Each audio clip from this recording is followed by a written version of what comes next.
শয়তান, কোন ইবলিস, কোন দাজ্জাল বুঝাইলো এই আমাদের মহিলাদেরকে যে রমজান মাসে শাড়ি গহনা 3 পিস জুতা সম্পূর্ণ নতুন কিনতে হয়? খোদার কসম, এটা পৃথিবীর কোনো কিতাবে নাই, কোনো আলেম বলে নাই, কোনো আউলিয়া বলে নাই, কেউ বলে নাই।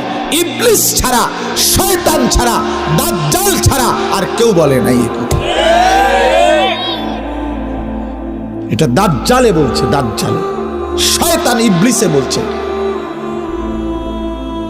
তোমরা ছেলেরাও মনে রাখো, ঈদ মানে নতুন কোনো জুতা না, ঈদ মানে ইবাদত। ঈদ তার জন্য খোদার কসম নবীজি বলছে ফারাহাতুন ইনদা ফিতরিহি, ঈদুল ফিতরের আনন্দ তো রোজাদারের বেটা, হারাম করে আবার ঈদের আনন্দ কি?